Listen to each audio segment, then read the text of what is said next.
Shalom Bapak Ibu Saudaraku yang terkasih, marilah kita merenungkan firman Tuhan kita untuk Minggu 1 November 2020 ini dalam hari peringatan reformasi 503 tahun reformasi Martin Luther, minggu terdekat kepada tanggal 31 Oktober tahun 2020. Siapa yang ingin imannya diperkuat dan wawasannya diperkuat, silahkan ikuti khotbah ini sampai akhir. Dan jangan gagal paham, dan yang suka silakan subscribe, share, dan like, dan yang tidak suka skip aja Bapak Ibu Saudara. Tuhan memberkati kita semua.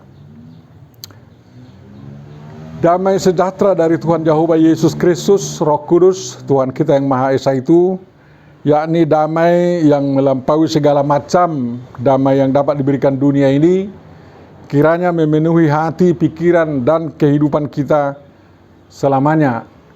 Amin. Mari kita berdoa. Bapa Surgawi dalam Yesus Kristus, kami bersyukur, berterima kasih atas kesempatan ini, karena kami masih ada kesempatan untuk merenungkan firman-Mu, menerima pedoman hidup daripadamu, sehingga hidup kami semakin diberkati. Tuhan, kuatkan kami untuk mematuhi firman-Mu dalam kehidupan sehari-hari. Dalam Yesus Kristus, berikanlah firman kehidupan kepada kami. Amin. Firman yang akan kita pahami dan akan kita petik pesan serta artinya untuk kehidupan kita sehari-hari diambil dari kitab 2 Raja-Raja pasal 23 ayat 1 sampai 14. Marilah kita dengarkan dan camkan apa yang dituturkan di sana, kemudian mencoba memahaminya dalam terang tema reformasi spiritualitas atau reformasi atau pembaharuan kerohanian sesuai usul dalam almanak gereja-gereja anggota United Evangelical Mission. Inilah 2 Raja-Raja 23 ayat 1 sampai 14.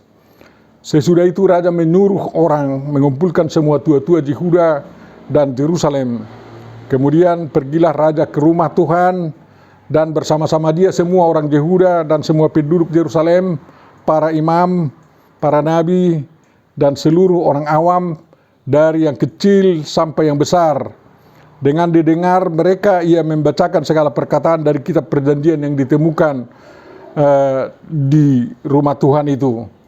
Sesudah itu berdirilah raja dekat tiang, dan diadakanlah perjanjian di hadapan Tuhan untuk hidup dengan mengikuti Tuhan dan tetap menuruti perintah-perintahnya, peraturan-peraturannya, dan ketetapan-ketetapannya dengan segenap hati dan dengan segenap jiwa, dan untuk menepati perkataan perjanjian yang tertulis dalam kitab itu. Dan seluruh rakyat turut mendukung perjanjian itu. Raja memberi perintah kepada imam besar Hilkia dan kepada para imam tingkat 2 dan kepada para penjaga pintu untuk mengeluarkan dari bait Tuhan segala perkakas yang telah dibuat untuk Baal dan Aserah dan untuk segala tentara langit. Lalu dibakarnyalah semuanya itu di luar kota Yerusalem, di padang-padang Kidron, dan diangkutnyalah abunya ke Betel. Ia memberhentikan para imam dewa asing yang telah diangkat oleh raja-raja Yehuda untuk membakar korban di bukit pengorbanan di kota-kota Yehuda dan di sekitar Yerusalem. Juga orang-orang yang membakar korban untuk Baal, untuk dewa matahari, untuk dewa bulan, untuk rasi-rasi bintang, dan untuk segenap tentara langit. Dibawanyalah tiang-tiang berhala dari rumah Tuhan keluar kota Yerusalem ke sungai Kidron, lalu dibakarnya di situ dan ditumbuknya halus-halus menjadi abu. Kemudian dicampakkannya lah abunya ke atas kuburan rakyat jelata. Ia merobohkan petak-petak pelacuran bakti yang ada di rumah Tuhan, tempat orang-orang perempuan bertenun sarung untuk Aserah. Disuruhnyalah datang semua imam dari kota-kota Yehuda, lalu ia menajiskan bukit-bukit pengorbanan, tempat para imam itu membakar korban dari Geba sampai Berseba. Dirobohkannya pula bukit-bukit pengorbanan di pintu-pintu gerbang yang ada dekat lubang pintu gerbang Yosua, penguasa kota itu, yang ada pada sebelah kiri kalau orang memasuki pintu gerbang kota itu. Tetapi para imam bukit-bukit pengorbanan itu tidak boleh naik ke mezbah Tuhan di Yerusalem. Hanya mereka boleh memakan roti yang tidak beragi di tengah-tengah saudara-saudara mereka. Ia menajiskan juga Tofet yang ada di lembah Ben Hinnom, supaya jangan ada orang mempersembahkan anak-anaknya sebagai korban dalam api untuk dewa Molok. Dibuangnya lah kuda-kuda yang ditaruh oleh raja-raja Yehuda untuk dewa matahari di pintu masuk rumah Tuhan, dekat bilik Nathan Melek, pegawai istana yang tinggal di gedung samping. Juga kereta-kereta dewa matahari dibakarnya dengan api. Mesbah-mesbah yang ada di atas sotoh tempat pengeranginan Ahaz yang dibuat oleh raja-raja Yehuda dan mesbah-mesbah yang dibuat Manase di kedua pelataran rumah Tuhan dirobohkan oleh raja dan diremukkan di sana, lalu dicampakkannya abunya ke sungai Kidron. Bukit-bukit pengorbanan yang ada di sebelah timur Yerusalem, di sebelah selatan bukit kebusukan dan yang didirikan oleh Salomo, raja Israel, untuk Astoret, dewa kejijikan sembahan orang Sidon, dan untuk Kamos, dewa kejijikan sembahan Moab, dan untuk Milkom, dewa kejijikan sembahan orang Amon, dinajiskan oleh raja. Ia memecahkan tugu-tugu berhala dan menebang tiang-tiang berhala, lalu ditimbuninya tempat-tempat itu penuh dengan tulang-tulang manusia. Demikian firman yang akan kita pahami artinya untuk kehidupan kita sekarang ini. Berbahagialah siapapun yang mendengarkan firman Tuhan dan memampukan dirinya untuk memahaminya, lalu menemukan apa kehendak Tuhan untuk dia lakukan dalam kehidupannya sekarang ini. Amin. Bisa disambut dengan firman-Mu menjadi terang. Mari kita temukan pesan, arti dan makna firman ini bagi kita sekarang. Pertama, perikop ini dipilih untuk kita pahami dalam kaitannya dengan peringatan 503 tahun reformasi gereja Tauria yang digerakkan Martin Luther dengan 95 tesisnya yang dia umumkan dengan melekatkannya di dinding gereja yang dulu Katolik, kemudian setelah reformasi menjadi gereja Lutheran di kota Wittenberg, Jerman, tanggal 31 Oktober 1517. Gerakan ini disebut reformasi karena merupakan usaha yang kuat untuk mengembalikan gereja kepada bentuk dan ajarannya yang injili dan yang kristosentris. Gerakan ini tidak disebut transformasi karena tidak ada niat di dalamnya untuk mengubah gereja menjadi gereja yang lain. Bukan seperti perubahan kepompong berubah menjadi kupu-kupu. Misalnya mengubah gereja dari gereja Kristus menjadi gereja anti-Kristus atau gereja setan. Jadi bukan demikian tujuan reformasi, sehingga kita tidak sebut transformasi. Yang terjadi dalam reformasi adalah pembersihan rumah ibadah Kristen dan praktek kehidupan gereja Kristen dari anasir yang tidak injili dan yang tidak adoni Christi hagios pneumati, atau artinya yang tidak berdasar pada kepercayaan dan ajaran yang diberikan Tuhan Jehovah, Kristus, Yesus, Roh Kudus di 66 kitab dalam kitab suci Perjanjian Lama dan Perjanjian Baru. Reformasi berhasil ditegakkan dan diperjuangkan setelah perang 30 tahun antara Katolik dan Protestan 1648-1648. Akhirnya reformasi gereja menyumbangkan kemerdekaan kepada setiap insan Kristen menganut agama dan kepercayaan masing-masing demi kemuliaan Tuhan dalam Yesus Kristus. Selain itu, reformasi gereja juga membuka pintu kemerdekaan manusia untuk menemukan ilmu-ilmu baru dan memberikan kebebasan kepada manusia terhadap belenggu yang dibuat oleh gereja yang berpusat di Roma. Jadi belenggu gereja itu diputuskan. Dampaknya yang kebablasan adalah Bebasnya manusia mendirikan sekte-sekte Kristen berupa denominasi-denominasi gereja. Bahkan manusia bebas menjadi ateis atau areligius, hidup tanpa agama. Dampak reformasi yang digerakkan Martin Luther itulah yang sampai sekarang dipergumulkan umat manusia dan agama-agama tanpa kecuali, langsung atau tidak langsung. Perikop khotbah ini mengingatkan kita bahwa dalam sejarah umat Tuhan, sebelum reformasi yang digerakkan ajaran Martin Luther, sudah pernah terjadi pembaharuan kehidupan beragama, yakni kembali ke kehidupan beragama yang benar sesuai dengan sabda Tuhan dalam kitab suci dan meninggalkan jalan sesat, yaitu jalan yang menyimpang dari ajaran kitab suci dan para nabi Tuhan. Karena sudah mengikuti dewa-dewa asing, makanya sesat, yang merupakan kekejian bagi Tuhan, itu penyimpangan. Semangat reformasi gereja mengatakan Ecclesia Reformata semper reformanda est. Gereja atau huria mereformasi atau membaharui sekaligus direformasi atau dibaharui.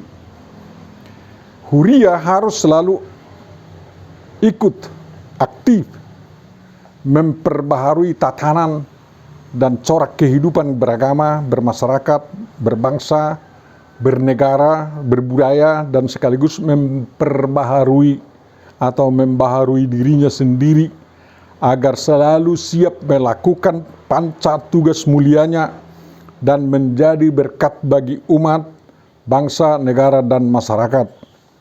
Menurut saya kali ini panca atau 5 tugas gereja, 5 tugas huria adalah: 1. Evangelisasi atau marturia, bersaksi. 2. Koinonia, bersekutu, juga beroikumene. Dan 3. Diakonia, melayani. 4. Poimenika, menggembalakan. Dan 5. Reformata, membaharui.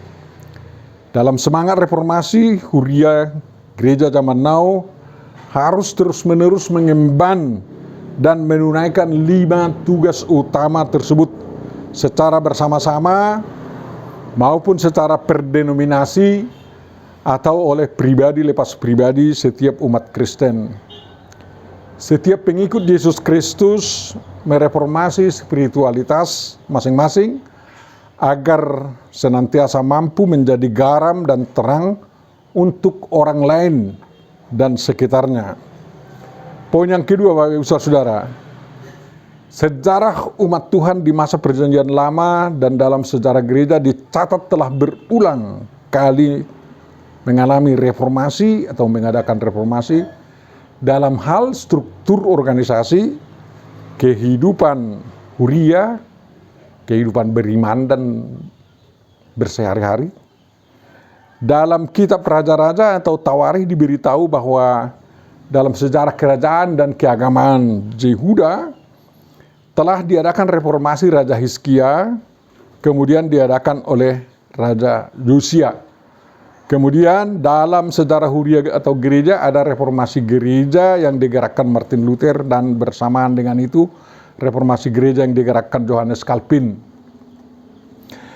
Belakangan menurut saya ada juga reformasi gereja Katolik yang digerakkan oleh Paus melalui konsili, terutama melalui konsili Vatikan II.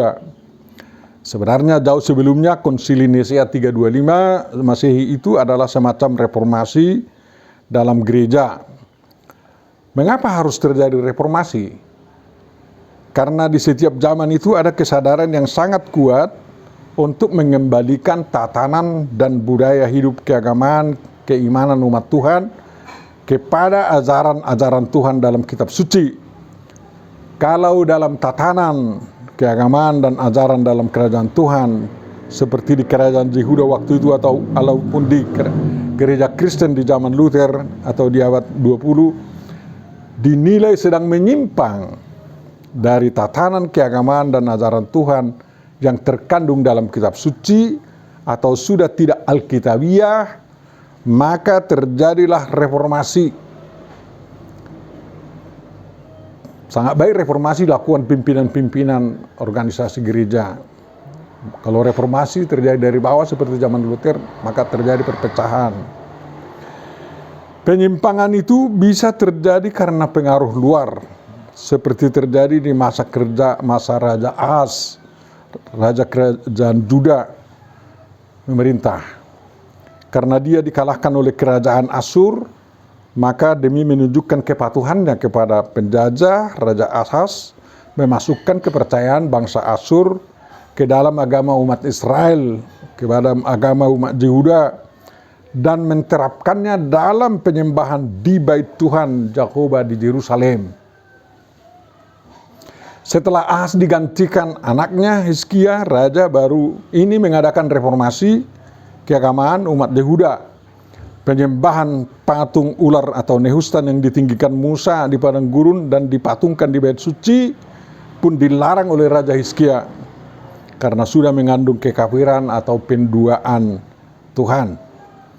Di masa pemerintahan Manase, putra Hizkia, dan Raja Amon pengganti Raja Manase, reformasi yang dilakukan Hizkia menjadi batal, tidak berkelanjutan. Bahkan Raja pengganti Hizkia ini memaksa umat Yehuda menyembah dewa-dewa Asyur dan membiarkan pengaruh agama-agama asing dari bangsa sekitar Yehuda masuk ke dalam kehidupan keagamaan bangsa Yehuda. Lalu Raja Josia putra Raja Amon mengadakan reformasi yang lebih hebat dari yang dilakukan kakeknya Hizkia dan menegakkan kembali agama Jehovah, agama Israel. Dari sejarah yang melatar belakangi terjadinya reformasi oleh Raja Hizkia dan Raja Josia dapat diambil pelajaran bagi umat Tuhan zaman now, yakni umat Tuhan harus bekerja keras dan cerdas agar umat Tuhan tidak dijajah oleh bangsa asing dan agama bangsa asing tidak menjajah agama atau iman percaya umat Tuhan kepada Jehovah Elohim, Yesus Kristus, Roh Kudus, Tuhan kita yang Maha Esa itu.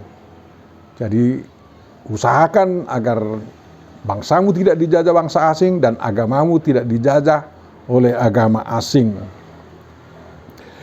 Kaum Protestan tahu sedikit banyak apa latar belakang terjadinya reformasi yang digerakkan Martin Luther dan kawan-kawannya sejaman. Dalam kehidupan bergereja waktu itu, menurut penilaian para reformator, ada hal-hal yang kurang injili. Misalnya, kekuasaan Paus terhadap raja-raja di Eropa dirasa sudah membelenggu kerajaan-kerajaan maupun pemerintahan. Ajaran gereja tidak lagi berdasar hanya kepada ajaran Tuhan yang terkandung dalam Alkitab, tetapi juga pada tradisi-tradisi gereja dan bahkan lebih kuat didasarkan pada keputusan-keputusan Paus, terutama yang ex katedra. Ada penyimpangan dalam hal ajaran pengampunan dosa dan ajaran tentang keselamatan untuk mendapat kehidupan yang kekal. Waktu itu gereja atau umat Tuhan tidak dijajah oleh bangsa atau agama manapun, tetapi gereja sendiri yang berjalan menuju kesesatan dalam menguasai negara-negara atau kerajaan-kerajaan, dan demi pengukuhan kekuasaannya gereja mengajarkan hal-hal yang kurang injili. Detailnya latar belakang terjadinya reformasi yang digerakkan Martin Luther itu dapat kita baca dalam sejarah reformasi tersebut. Terlalu panjang diceritakan di sini. Umat Kristen sepatutnya bersyukur karena telah terjadinya reformasi abad pertengahan itu. Gereja sudah selalu diingatkan agar terus-menerus mereformasi dirinya sehingga tidak terjadi lagi skisma atau perpecahan-perpecahan di kalangan umat Kristen. Itu sebenarnya yang dirasakan umat Kristen dengan adanya reformasi gereja Katolik melalui Konsili Vatikan II. Konsili ini punya semangat untuk merangkul seluruh umat Kristen agar mau kembali lagi bersatu di bawah panji-panji Kristus yang dikibarkan di Roma. Tetapi umat Kristen tidak mampu menghasilkan suatu struktur organisasi tubuh Kristus yang mengutuhkan umat Tuhan yang sangat berkeping-keping itu. Bahkan sekarang ada yang menuduh bahwa gerakan oikumene yang dipelopori Katolik merupakan usaha mendirikan gereja antikristus. Karena ternyata umat Kristen, terutama yang Protestan, tidak mau kembali bersatu di bawah panji gereja Roma Katolik. Tak kenapa kita tidak tahu. Gereja Ortodoks Timur yang berkonsili bersama Katolik di Konsili Ferrara Florence tahun 1438-1445 sudah sepakat menghilangkan segala ajaran penghambat untuk bersatu. Tetapi kemudian Gereja Ortodoks Timur ingkar lagi kesepakatan itu. Jadi masih sangat diharapkan bahwa gerakan oikumene yang menghimpun umat non-Katolik dalam Dewan Gereja-Gereja Dunia atau DGD akan berhasil mereformasi diri semua gereja untuk merekatkan seluruh denominasi gereja menjadi satu tubuh yang organ-organnya saling bertaut dan tidak terpisahkan satu sama lain. Bahasa Batak gabe sisa ada pangaian, sisa ada persaulian, melubui sisa ada organisasi. Sehingga dapat digunakan Tuhan sebagai alat perjuangannya menegakkan kepentingan Tuhan dan kepentingan umat Tuhan di tengah-tengah bangsa-bangsa dan negeri-negeri di mana mereka berada. Semua gereja non-Katolik diharapkan mau mengadakan reformasi bersama, agar organisasi oikumene mereka tidak hanya tempat kumpul-kumpul saja, melainkan menjadi alat untuk saling mengasihi dan berbuat kasih bersama-sama, dan menjadi bukti terrealisasinya doa Tuhan yang memohon supaya mereka menjadi satu. Hina pantes hen husin lemaan ihyu kullam ihat. Demikian Yohanes 17 ayat 21. Reformasi itu harus diadakan atas kesadaran pikiran dan ketaatan iman setiap pemimpin denominasi gereja, sehingga reformasi gereja tidak berdampak perpecahan-perpecahan di tengah-tengah gereja yang ada. Tetapi reformasi akan semakin merekatkan denominasi dan umat Tuhan. Bukan seperti sekarang lagi semakin berkeping-keping. Poin yang ketiga, Bapak Ibu Saudara, setelah reformasi yang diadakan Raja Hizkia, putra Manase, putranya Manase dan cucunya Amon tidak melanjutkan reformasi keagamaan Yehuda. Sewaktu masing-masing mereka menjadi raja. Bahkan mereka dengan sengaja mengembalikan bangsa Yehuda membelakangi Tuhan Jehovah Elohim dan menyembah dewa-dewa asing pujaan bangsa penjajah Yehuda.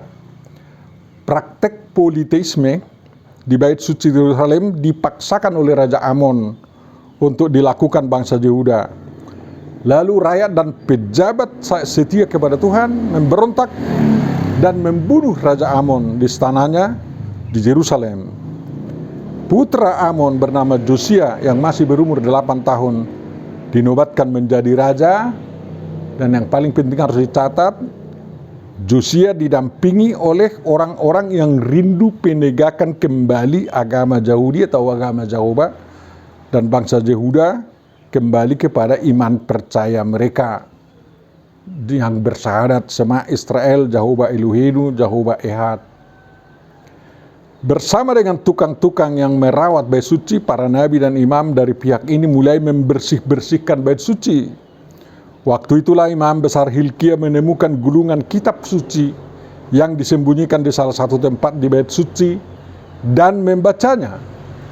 Untunglah ada orang yang menyembunyikan gulungan itu dengan rapi, sewaktu Raja Manase dan Raja Amon melakukan penajisan bait suci dengan penyembahan dewa-dewa Baal, Asera, tentara langit, tiang-tiang berhala, dan membangun petak-petak pelacuran bakti di sekitar bait suci. Gulungan kitab suci itu disampaikan kepada Raja Josia dan membacakannya di hadapannya. Firman yang didengarkan itulah yang membuat Raja Josia bertobat dan mengikuti nasihat yang diberikan para pendampingnya, yakni para nabi Tuhan dan imam agama Yahudi yang setia kepada Jehovah. Pertobatan raja itu diikuti dengan niat dan tindakan-tindakan reformasi keagamaan Yahudi dan segala ritus peribadahannya, termasuk mengadakan perayaan Paskah sebagaimana diaturkan dalam kitab Taurat Musa. Jadi reformasi Raja Josia didasarkan pada firman Tuhan yang tertulis dalam kitab suci. Reformasi yang begitulah reformasi yang benar.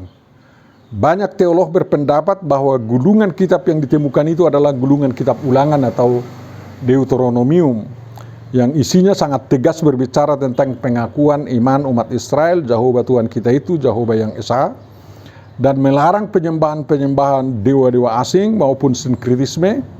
Kitab Ulangan berisi perjanjian Tuhan dengan umatnya, yang di dalamnya tertulis 10 hukum Taurat atau Dekalog. Kitab Ulangan tegas memberitahu tentang hukuman bagi umat Tuhan apabila tidak setia kepada perjanjian yang diikat Tuhan dengan umatnya. Kita baca di Ulangan 27 ayat 11 sampai 26, 28 ayat 15 sampai 46, dan dinyatakan di sana berkat bagi yang mematuhinya. Ulangan 6 ayat 1 sampai 25, 7 ayat 12 sampai 26, 28 ayat 1 sampai 14. Dugaan bahwa gulungan kitab yang ditemukan itu adalah kitab Ulangan, karena dalam cerita di 2 Raja 23-24 diberitahu apa yang didengar raja sewaktu dibacakan, dan hal-hal itu dapat menunjuk kepada kitab Ulangan. Dikatakan bahwa yang ditemukan itu kitab Taurat, isinya sama sekali sudah dilanggar oleh nenek moyang mereka, dan dengan dibacanya isi kitab itu, jadi ternyata bahwa umat Yehuda telah meninggalkan Tuhan karena sudah membakar kurban kepada Allah lain. Kitab Ulangan menegaskan larangan menyembah Allah lain selain Jehovah Elohim, Ulangan 5 ayat 7 sampai 8. Dalam kitab Ulangan ada perintah yang tegas untuk merayakan Paskah, Ulangan 16. Isi kitab Ulangan yang tegas itu menghardik orang yang telah sesat untuk kembali ke jalan Tuhan. Jadi umat Tuhan zaman sekarang, zaman now pun haruslah, atau kalau rajin membaca dan mencamkan isi kitab suci, terkhusus kitab Ulangan tersebut, dirinya akan mengalami reformasi spiritualitas atau pembaharuan kerohanian. Pasti kitab Ulangan itu juga akan menuntun untuk membaca kitab Injil yang memberitahu tentang Tuhan Yesus Kristus.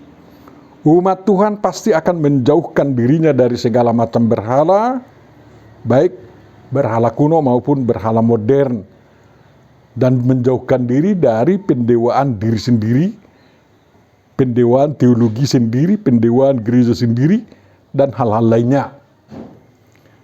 Dengan memahami dan semakin memahami isi kitab suci, gereja atau huria pasti terdorong untuk mereformasi ajarannya, termasuk ajaran trinitasnya, organisasinya, pelaksanaan 5 tugas utamanya seperti disebutkan di atas. Semua itu bisa terjadi walau hanya berpegang teguh pada prinsip sola scriptura. Ada yang meragukan kecukupan sola scriptura itu dalam membuktikan trinitas. Itu tidak betul. Poin yang keempat, reformasi yang diadakan Raja Josia, kita pelajarilah. Berita tentang reformasi itu hanya dapat dibaca dalam 2 Raja 23-24 dan berita sejajarnya dalam 2 Tawarikh 34-35. Dalam berita itu yang paling ditekankan adalah 1. Tindakan-tindakan Raja Josia membuat kebulatan tekad bangsa Yehuda atau Israel hidup menurut firman Tuhan yang tertulis dalam kitab suci. Dan yang kedua, pembersihan bait suci dan seluruh negeri Israel dari segala iman, tindakan, dan tanda-tanda keagamaan yang menunjukkan umat Tuhan itu tidak percaya sebulat-bulatnya kepada Jehovah Elohim, Tuhan yang Maha Esa. Semua yang berbau penyimpangan kepercayaan dan pemujaan kepada Tuhan Jehovah Elohim disingkirkan dari bait suci dan dari seluruh negeri Israel, Yehuda, Yerusalem, dan Samaria termasuk Betel. Dan tindakan yang ketiga adalah pemulihan ibadah, pemujaan, dan iman umat Yehuda, Israel kepada Jehovah Elohim yang ditunjukkan dengan melaksanakan perayaan Paskah. Raja Josia tahu bahwa pekerjaan mereformasi keagamaan bangsanya harus diikuti dan dipahami seluruh lapisan masyarakatnya. Pejabat negara, pejabat agama, pengusaha, rakyat jelata, dan lain-lain. Raja Josia memanggil berkumpul di istananya semua tua-tua Yehuda dan Yerusalem, semua orang Yehuda dan semua penduduk Yerusalem, para imam, para nabi, seluruh orang awam dari yang kecil sampai yang besar. Raja dan mereka membicarakan rencana dan pelaksanaan reformasi besar-besaran keagamaan Yehuda Israel. Semua yang hadir mendukung raja. Kebulatan tekad itulah menjadi modal dasar bagi raja dan pengikutnya tanpa hambatan melakukan pembersihan di segala tempat agar anasir-anasir penyembahan dewa asing yang menyimpangkan keimanan orang Israel dibuang semua dari kehidupan mereka. Ada 15 tindakan pembersihan itu. Saya tak usah baca di sini, baca aja dalam Facebook saya agar mereka tahu 15 tindakan termasuk menonaktifkan para imam, para nabi, dewa-dewa asing itu dan tidak mengizinkan mereka untuk mengatur peribadahan kembali. Dan ada juga yang menjadi korban dari nabi-nabi yang paling nakal atau imam-imam yang menyesatkan bangsa Israel, ada yang dibunuh. Sebenarnya harus kita tahu reformasi itu memang mengambil korban, tetapi harus kita camkan di sini, kita harus ketahui bahwa Josia itu bukan mencampuri urusan agama orang lain, hanya membersihkan, memurnikan agama Israel atau agama Yehuda, dan semua yang mengotorinya dibuang. Itu saja yang dilakukan, jadi bukan jauh dari toleransi. Bapak Ibu saudaraku yang terkasih, kalau kita membaca reformasi Josia, ya, dapat dilakukan di Yehuda dan juga di Samaria. Mengapa demikian? Itu di Israel Selatan dan Israel Utara.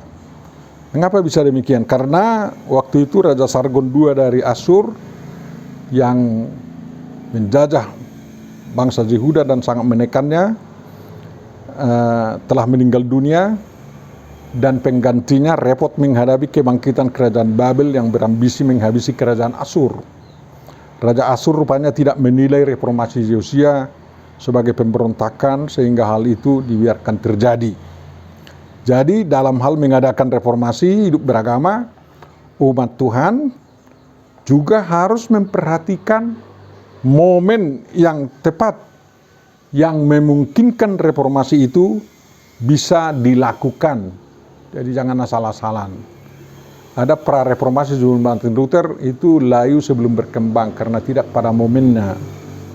Tapi di zaman Martin Luther tepat waktunya sehingga semua berjuang. Yang cinta Alkitabiah berjuang untuk mereformasi gereja. Reformasi itu bukan hanya pembersihan kehidupan keagamaan umat Yehuda dari anasir-anasir penyembahan dewa asing, tetapi juga mengembalikan iman umat Yehuda kepada iman berdasarkan kitab suci. Puncak daripada pemulihan iman itu ditunjukkan dalam perayaan Paskah yang mengenang pembebasan umat Israel oleh Tuhan dari perbudakan di Mesir. Perayaan Paskah ini dicatat sebagai perayaan Paskah terbesar sejak zaman para hakim di negeri Israel. Perayaan Paskah ini dimaknai sebagai pembebasan umat Tuhan dari perbudakan oleh dewa-dewa asing yang dipuja bangsa-bangsa penjajah Yehuda. Jadi harus kita garis bawahi, apabila Paskah masih bisa dirayakan, berarti umat Tuhan masih memiliki iman berdasarkan kitab suci.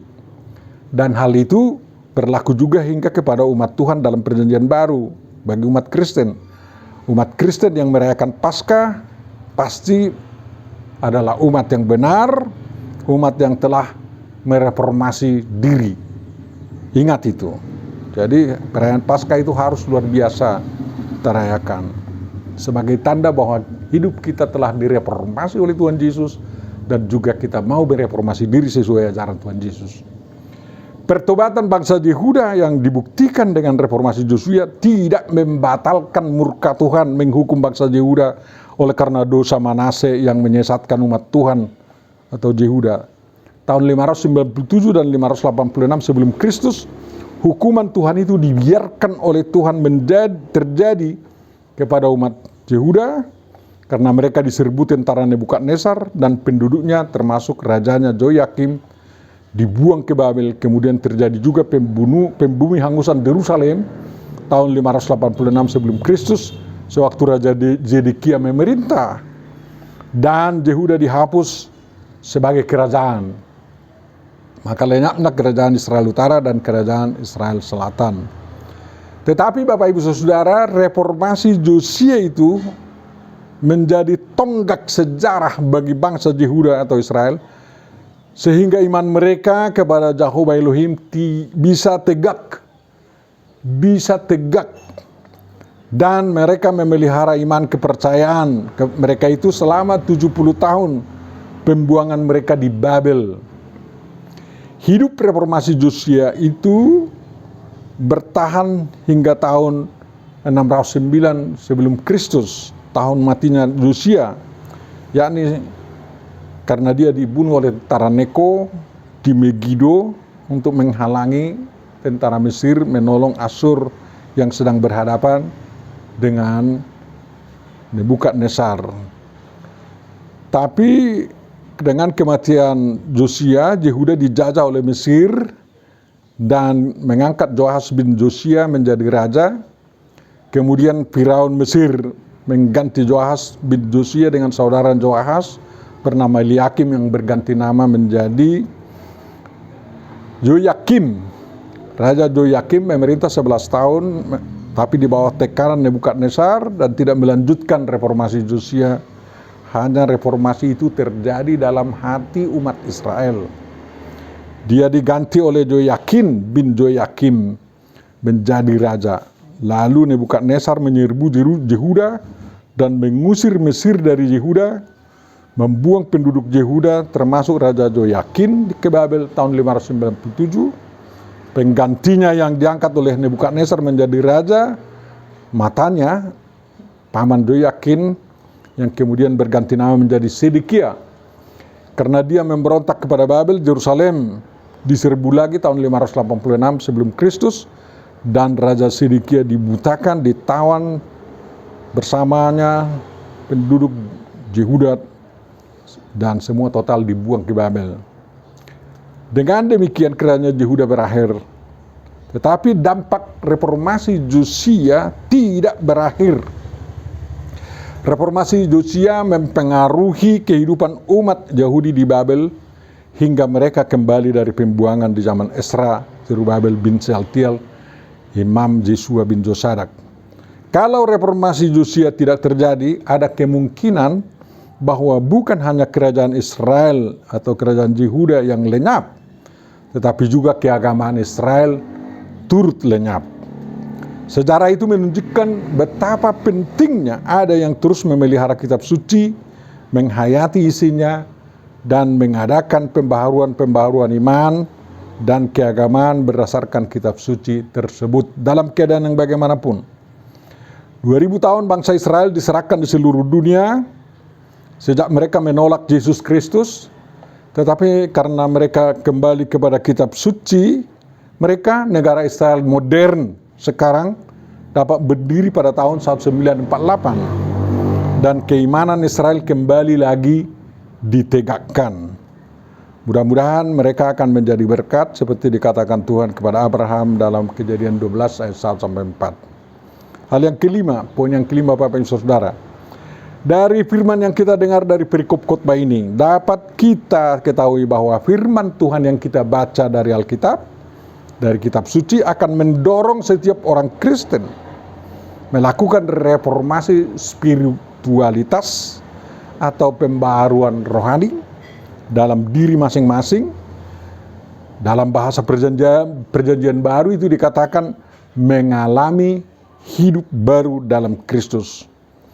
Sehingga tekadnya untuk mematuhi perintah-perintah Tuhan senantiasa semakin diperbarui, dan dia semakin gigih memperjuangkan kebenaran imannya, iman kepada Jehovah Yesus Kristus Roh Kudus, Tuhan yang Maha Esa, yang disaksikan dalam kitab suci Alkitab. Jadi tandanya kita mereformasi diri, kita harus semakin gigih memperjuangkan kebenaran iman kita dengan berbagai cara.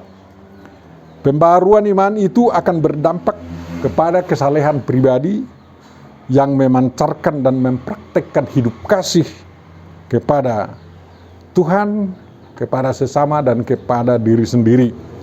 Lalu reformasi spiritualitas itu akan menggarami dan menerangi kehidupan berkeluarga, bergereja, bertetangga, berorganisasi, berbudaya, bermasyarakat, bernegara, dan berbangsa.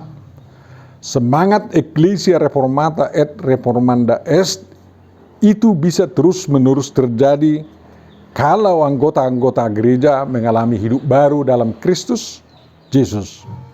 Dalam kehidupan bergereja masih banyak yang perlu diperbarui sekarang ini. Yang pertama, iman Kristen harus senantiasa hidup dan segar dalam kehidupan bergereja, bermasyarakat, dan berbudaya. Yang kedua, persekutuan umat Kristen di setempat, sedaerah, sewilayah, seregional, bahkan sedunia harus meningkat menjadi persatuan dan kesatuan tubuh yang sepenanggungan, seperjuangan, sependeritaan, dan kesejahteraan. Ini perlu dalam menghadapi bersama usaha-usaha pihak lain melenyapkan kekristenan dari muka bumi. Dan yang ketiga, perlu reformasi pendalaman teologi secara bersama yang harus dilakukan secara teratur oleh para pimpinan denominasi, para teolog yang luar biasa tingginya ilmunya, dan pengurus lembaga-lembaga ekumenis secara teratur dalam rangka menyatukan tekad bersama dan perbuatan topang menopang di kalangan umat pengikut Tuhan Yesus Kristus. Pendalaman teologi itu bukan dalam rangka mentobatkan denominasi gereja yang sudah ada itu, tetapi menuntun mereka semua kepada pemahaman bersama di samping pemahaman yang berbeda untuk mendorong kebersamaan dalam berjuang untuk berjuang memperjuangkan kepentingan umat Tuhan dan kepentingan Tuhan Jehovah Yesus Kristus Roh Kudus. Dan yang keempat adalah mereformasi tekad bersama, mengembangkan budaya Kristiani yang jujur, ulet, cerdas, kasih, damai, lemah lembut, menguasai diri, dan murah hati. Tuhan memberkati seluruh umat pengikut Tuhan Yesus Kristus dalam mengadakan reformasi spiritualitas masing-masing dan menindaklanjutinya. Amin. Mari kita sambung dengan firman-Mu, berkatilah. Mari kita berdoa. Bapa Surgawi, terima kasih atas dorongan firman-Mu yang mengajak kami mereformasi kerohanian kami yang berdampak dalam kesalehan pribadi, dan kami dapat menggarami dan menerangi kehidupan dunia ini. Secara sendiri dan secara bersama itu akan kami lakukan, Tuhan. Berkatilah bangsa kami, bangsa Indonesia, dengan kehadiran gereja-Mu di Indonesia ini. Jauhkan rasa benci terhadap gereja-Mu, tetapi tumbuhkanlah rasa mencintai gereja-Mu dimanapun berada. Bapa Surgawi, saudara-saudara kami yang sakit, entah penyakit apapun yang sedang dialami, sembuhkan mereka, terutama yang menderita karena pandemi COVID-19 ini. Sehatkan mereka semua, Tuhan. Ajari mereka untuk terus menambah kekebalan tubuhnya untuk melawan penyakit tersebut. Kiranya penelitian vaksin itu dapat sukses dan berdaya guna nanti kalau sudah disuntikkan kepada orang-orang, sehingga ada imunitas di antara manusia yang diserang ini, sehingga pandemi ini dapat diselesaikan atas kehendak-Mu. Ampuni dosa kami, Tuhan, dan sempurnakanlah doa kami yang kurang sempurna ini. Dan kabulkanlah itu yang kami mohon dalam Yesus Kristus, Tuhan dan Juru Selamat kami. Amin.